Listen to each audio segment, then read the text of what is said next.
バイオハザードにはこれまで数々の黒幕組織が登場してきました。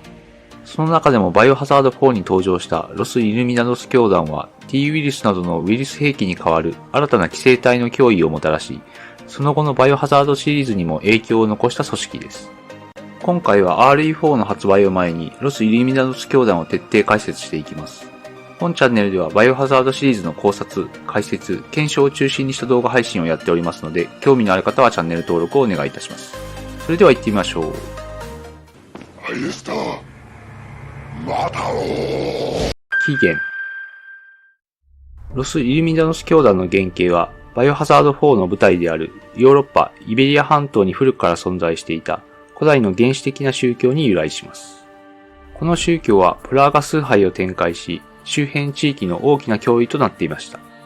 当時の様子の一端は作中の洞窟にある壁画に見ることができます。一帯の領域を治めていたサラザール家の初代城主は、この宗教を邪教として徹底的に弾圧。プラーガと生き残った信者は城の近く深くに封印されました。この初代城主の行為は地元の村に物語として代々語り継がれ、サラザール家の歴代城主もプラーガの封印を守り続けることで、この領域の平和は何百年にもわたって長く保たれることになりました。しかし、長く続いた平和が崩れる時がやってきます。創立。オズムンド・サドラーの登場により、プラーガ崇拝を展開していた宗教は、ロス・イルミナドス教団として急速に発展、進化を遂げることになります。サドラーは当初、預言者を装って、8代目城主であるラモン・サラザールに近づいていきます。ラモン・サラザールは若干20歳で城主となっており、家族もいないことが執事の手記から明らかにされていますが、両親である先代に早くに先立たれ、孤独に苛まれていたことが伺えます。その心の隙をサドラーに突かれ、教団の信仰にのめり込んでいくことになります。しかしここで一つ謎があります。この時すでにサドラーはプラーガの存在を知ってサラザールに近づいていったものと思われますが、城の中に何百年にもわたって厳重に封印されていたはずの情報をどのような手段で入手したのでしょうか。現時点では分かっていません。サドラーの出自や教祖に上り詰めた経緯については RE4 で明らかになるかもしれませんね。さて、話を戻します。サラザールはサドラーの意のままに城の地下に封印されていたプラーガを発掘するために、統治領域内の村から村人を借り出し作業に当たらせます。しかし発掘したプラーガは何百年の時を経て死滅し、ミイラ化していました。この時の様子を見ていたサドラーとサラザールはさぞ頭を抱えたことでしょう。しかし発見されたプラーガは生体で、幼体だったものは微細な胞子として休眠状態のまま生存していました。発掘作業開始から数年が経過した頃、作業に駆り出されていた村人の間で原因不明の発作が起こるようになります。その者たちは凶暴化し、人を襲う事件が多発するようになります。実は発掘作業に携わった村人は乾燥した胞子を吸い込み、その体内で胞子を蘇生させてしまっていたのでした。こうして封印されていたプラーガは復活を遂げます。このようになることを狙っていたかどうかはわかりませんが、サドラーは次の段階として、サラザールと統治領域内の村長で神父でもあったビトレス・メンデスに支配種プラーガを投与。二人を操って城の配下の者たち、村人たちに次々に従属種プラーガを投与し、城と村を教団の勢力範囲として掌握していくことになります。崇拝対象、プラーガ。ここで教団が崇拝するプラーガとは一体何なのかを見ていくことにします。プラーガはスペイン語で害虫を意味する las plagas から来ています。寄生生物ですが特定の宿主を持つわけではなく、作中では人間以外にも犬やオオサンショウウオにも寄生していました。プラーガには支配種と従属種の2種類が存在し、両者の関係は女王蜂と働き蜂の関係に似ています。宿主の体内に注射器で植え付けられた卵から羽化する、もしくは胞子状になり休眠状態になった幼体が宿主の体内に侵入し、活動を再開すると、宿主の中枢神経に触手を伸ばして同化し、精神を支配すると同時に宿主に超人的な力を与えます。作中に登場するクリーチャーの大部分は従属種プラーガに寄生された存在であり、肉体を乗っ取られた人間の総称をガナードと言います。人としての自我は失っていますが、プラーガが感染前の生活を模倣して生きた人間のように活動をします。宿主の知識や技術はそのまま残っており、言語を用いた会話や道具、車をはじめとする機械類を使用することも可能です。通常、ガナードと言われているのは、村人、邪教徒、戦闘員の3種になりますが、ロス・イルミナドス教団は従属種プラーガを使用して様々な BOW の開発も進めています。例えばリヘナルドールは一人の人間に複数のプラーガを寄生させる実験で誕生した怪物で、名前はスペイン語で再生者を意味します。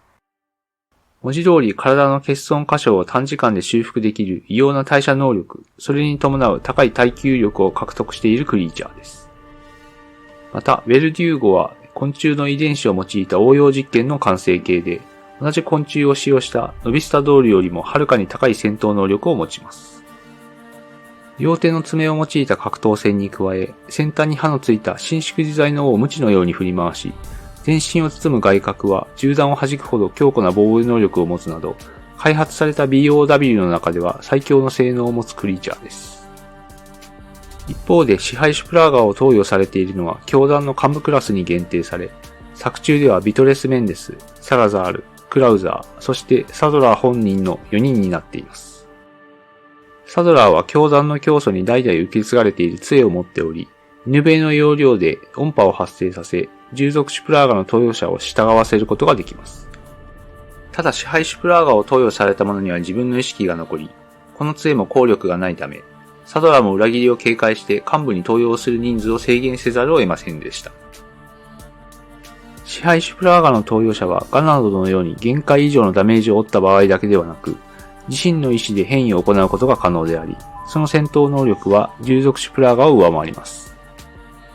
クラウザーは近接戦闘に特化し、体の一部を攻防一体の鎌のように変異させたり、サラザールは左腕との融合で巨大化し、元の原型をとどめないような劇的な変化を行うことが可能です。このようにロス・イルミナドス教団は戦闘集団としても着実に戦力を増強していき、サドラーの野望である最終目標に向けた計画を実行に移していきます。計画と終焉。サドラーの野望、それは世界征服です。サドラーは世界征服の野望を果たすため、まずはアメリカ合衆国の中枢に教団の力を浸透させることを思いつきます。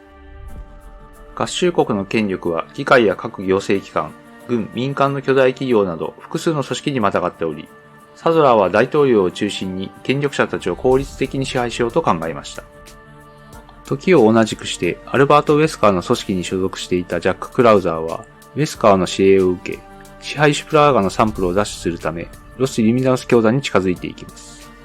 サドラーは当然アメリカ人であるクラウザーを勘ぐっていましたが、かつて軍に所属し、権力の中枢に近い位置にいたことを利用し、大統領の娘であるアシュリー・グラハムの誘拐を命じました。これが事実上、教団入信の踏み絵のようなものであったと思われます。見事にアシュリーの誘拐に成功したクラウザーは、教団の幹部として支配種プラーガを受け入れます。これがウエスカーの指令の中に入っていたかはわかりませんが、過去のオペレーションハビエでアンブレラの力に見せられていたクラウザーにとって、ウエスカーの指令に入っていなくても、初めからプラーガの力を手に入れるつもりだったのかもしれません。一方、サドラーはアシュリーを人質にし、合衆国からの莫大な身代金の入手と、プラーガを規制させた状態で大統領の元に返すことでの混乱に乗じて、政権中枢の掌握を狙います。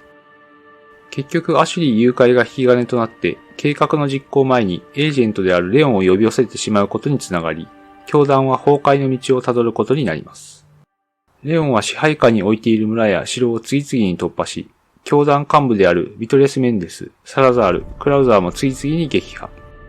最後はサドラー自身も倒されることになり、教団は終焉を迎えることになります。教団その後。レオンの活躍により完全に崩壊したかに見えたロス・イルミナドス教団ですが、実はその後の動静の一端が CG アニメーションのバイオハザード・ベンデッタで触れられています。2014年、クリスは裏社会でウイルスや BOW を取引する死の商人、グレン・アリアスの館を特殊部隊と吸収します。しかし、アリアスが配置していた A ウイルスに感染したゾンビの群れに部隊は壊滅。クリス自身もアリアスと直接対決しますが、逆に深手を負わされてしまいます。アリアスが準備していたゾンビたちは、クリスたちのみを敵として認識しており、T ウイルスのゾンビとは明らかに異なる特性を見せていたのでした。元スターズのメンバーで大学教授に転身したレベッカ・チェンバースは A ウイルスを解析。